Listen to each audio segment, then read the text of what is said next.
Dear learners, we are going to learn how to may and might. আজ আমরা মেয়ের 6টি গুরুত্বপূর্ণ ব্যবহার শিখব। You can see I have written use of may and might. এখন may মানে কি? May is a modal verb and may means পারা। আমরা might-এর ব্যবহারটা পরে করছি, কারণ আমরা might-এর ব্যবহার সম্পর্কে জানতে চাইলে সর্বপ্রথমই আপনার আমার মেয়ের বিস্তারিত ব্যবহার জানতে হবে।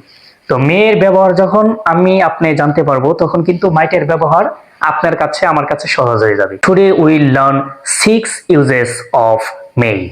আজ আমরা মেয়ের 6টি গুরুত্বপূর্ণ ব্যবহার শিখব। তো first of all I have written number 1, okay, ask permission. মানে পারমিশন মানে কি? অনুমতি। তো আস্ক পারমিশন, অনুমতি চাইতে আমরা মে ব্যবহার করতে পারি, কারণ মে মানেই তো পারা। তাহলে আমরা মেয়ের ব্যবহার করব যে মে আই কাম ইন। আমি কি ভিতরে আসতে পারি? May I come in, may I come in sir. আপনার আমার টিচার অথবা যারা সম্মানিত ব্যক্তি রয়েছে তাদের কাছে আমরা কিন্তু এই মে দিয়ে অনুমতি চাইতে পারি যে মে আই কাম ইন, আমি কি ভিতরে আসতে পারি। এটা আমরা ভদ্রতার সাথে অনুমতি চাইলাম, মে আই কাম ইন। তো তার নিচে আমি আরেকটি এক্সাম্পল হিসেবে সেন্টেন্স মেক করেছি যে মে আই সিট হেয়ার, আমি কি এখানে বসতে পারি। মে আই সিট হেয়ার, আমি কি এখানে বসতে পারি। সিট মানে কি? বসা। Sit is a main verb, sit is a main verb, sit means বসা, okay. May I sit here, আমি কি এখানে বসতে পারি। এটা অনুমতি চাইলাম। আশা করি বুঝতে পেরেছেন। 2 নাম্বার যেটা আমি লিখেছি সেটা হচ্ছে যে গিভ পারমিশন। গিভ মানে কি? দেওয়া, পারমিশন মানে অনুমতি। কাউকে অনুমতি দেওয়ার অর্থে আমরা কিন্তু মে ইউজ করতে পারি, ওকে। যে ইউ মে গো নাও, তুমি এখন যেতে পারো। ইউ মে, তুমি পারো, গো যেতে, নাও এখন। ইউ মে গো নাও, তুমি এখন যেতে পারো। এটা আমরা কি ভদ্রতার সাথে অনুমতি দিচ্ছি। তারপর নিচে আমি আরেকটি সেন্টেন্স মেক করেছি এক্সাম্পল হিসেবে যে you may start the class, তুমি ক্লাসটা শুরু করতে পারো।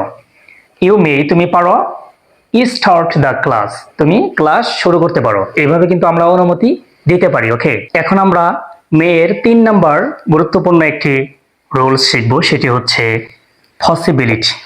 3 নাম্বারে পসিবিলিটি। পসিবিলিটি মানে হচ্ছে সম্ভাবনা, মানে কাজটা হতেও পারে নাও হতে পারে, এটা একটা সম্ভাবনা। ইট মে রেন, রেন মানে বৃষ্টি। ইট মে রেন, বৃষ্টি হতে পারে টুডে, আজ, আজ বৃষ্টি হতে পারে। ইট মে রেন টুডে, আজ বৃষ্টি হতে পারে। এটা আমি বলছি যে সম্ভাবনা, আজ বৃষ্টি হতে পারে, মানে it may rain today. This is possibility, আজ বৃষ্টি হতেও পারে নাও হতে পারে। It may rain today. নিচে আমরা আরেকটি এক্সাম্পল দিয়েছি যে শি মে। শি মানে কি? একজন মেয়ে, যে কোনো একজন মেয়ে হতে পারে। শি মে কল, সে কল করতে পারে, সম্ভাবনা আছে। মানে কল যে করবে বিষয়টা এমন না, নিশ্চিত না, I am not sure, okay.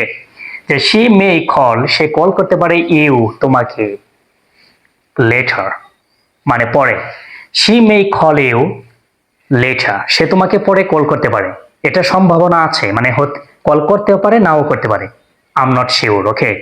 4 number যে রুলসটা আমরা শিখবো সেটি হচ্ছে রিকোয়েস্ট। মেয়ে দিয়ে আমরা কিভাবে ভদ্রতার সাথে একজনকে অনুরোধ করতে পারি সেটাকে বলে রিকোয়েস্ট। হয়তো আমি আপনাকে বললাম যে may I use your phone, আমি কি আপনার ফোন ব্যবহার করতে পারি। এটা আমি ভদ্রতার সাথে রিকোয়েস্ট করছি যে may I use your phone, আমি কি আপনার ফোন ব্যবহার করতে পারি। May I use your pen, আমি কি আপনার কলম ব্যবহার করতে পারি। বিভিন্নভাবে বাক্য মেক করতে পারি যে may I use your watch because this is a watch, this watch is mine, এই ঘড়িটা কি আমার। ওয়াচ মিনস ঘড়ি, ওকে। 5 নাম্বার যে বিষয়টা আমরা শিখবো সেটি হচ্ছে উইশ। এখানেও কয়েকটা এক্সাম্পল দিতে পারি। একটা বাক্য কিন্তু আমরা অলওয়েজ ইউজ করি, সেটা হচ্ছে যে মে আল্লাহ ব্লেস ইউ, আল্লাহ তোমার সহায় হোক। মে আল্লাহ ব্লেস ইউ, আমরা কিন্তু এটা কিন্তু ব্যবহার করছি অলরেডি যে মে আল্লাহ ব্লেস ইউ, আল্লাহ তোমার সহায় হোক, আল্লাহ তোমাকে বরকত দিক। দিলাম। আরেকটা এক্সাম্পল দিতে পারি, তুমি দীর্ঘজীবী হও বা তুমি দীর্ঘদিন বাঁচো। May you live long, may you live long, তুমি দীর্ঘদিন বেঁচে থাকো বা তুমি দীর্ঘদিন বাঁচো, এটা আমি কি কামনা করছি। কামনা করছি মানে কিন্তু উইশ। সর্বশেষ যে স্ট্রাকচারটা শিখবো, যে রুলসটা শিখবো সেটি হচ্ছে সাজেশন, মানে পরামর্শ দেওয়া। আমরা কাউকে পরামর্শ দিতে পারি মেই দিয়ে। মেই দিয়ে আমরা কিভাবে কাউকে পরামর্শ দিব। You may try this method. তুমি এই পদ্ধতিতে চেষ্টা করতে পারো, মানে তুমি একটা জিনিস পারতেছো না, সেটা আমি কি বলছি যে you may try this method, তুমি এই পদ্ধতি অবলম্বন করতে পারো বা তুমি এই পদ্ধতিতে চেষ্টা করতে পারো, এটা আমি পরামর্শ দিচ্ছি। এখন আসেন যে আমরা মাইট তাহলে কিভাবে ব্যবহার করতে পারি। Might is the first form of May. মেয়ের ফার্স্ট হচ্ছে মাইট। এখানে কিন্তু এই 6টা ব্যবহারের মধ্যে মাইটের ব্যবহারটা কিন্তু খুবই কম, একেবারে হয় না বলতেই চলে। একটা জায়গায় খুব বেশি ব্যবহার হয়, সেটি হচ্ছে পসিবিলিটি। যেমন আমি এখানে লিখেছি যে ইট মে রেইন টুডে, আজ বৃষ্টি হতে পারে, এটা সম্ভাবনা আছে। সেটা কত পার্সেন্ট? 50 অথবা 60% হতে পারে।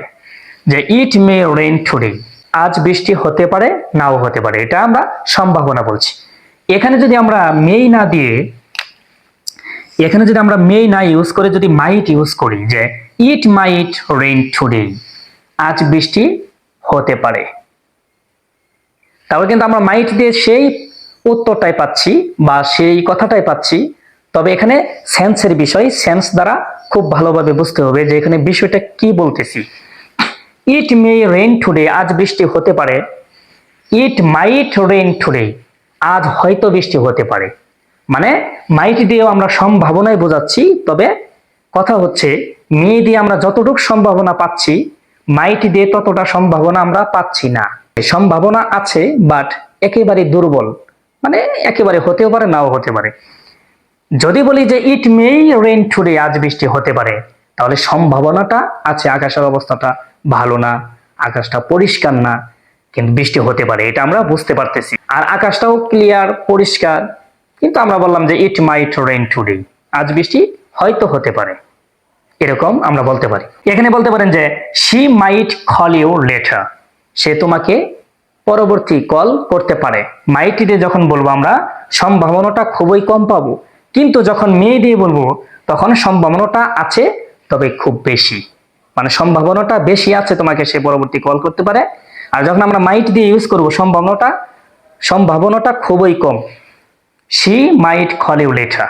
ডিয়ার স্টুডেন্টস, এখন আমি সর্বশেষ যে এক্সাম্পলটা দিব সেটি খুবই গুরুত্বপূর্ণ, আর সেই গুরুত্বপূর্ণ এক্সাম্পলটা বুঝতে পারলে মে এবং মাইটের ব্যবহার আপনারা জানতে পারবেন এবং সকল কনফিউশন দূর হবে আমি আশা করি এই এক্সাম্পলটা আপনারা বুঝতে পারলে।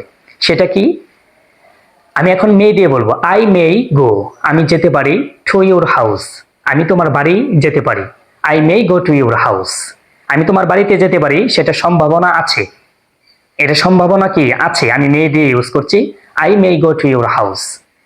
কিন্তু এখন যদি আমি মাইট দিয়ে ইউজ করি যে I might go to your house, আমি তোমার বাড়িতে যেতে পারি, এখানেও আমরা পারা শব্দের অর্থে মাইট ইউজ করলাম, আবার পারা শব্দের অর্থে আমরা মে ইউজ করলাম। এখন কোনটা বুঝবেন যে অর্থটা আমরা কি পাচ্ছি, মূল অর্থ পাচ্ছি কি?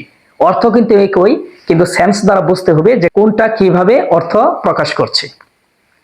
I may go to your house, আমি তোমার বাড়িতে যেতে পারি, সেটা সম্ভাবনা আছে, সম্ভাবনাটা বেশি, মানে মোটামুটি সম্ভাবনা ভালোই আছে যে আমি আপনার বাড়িতে যেতে পারি।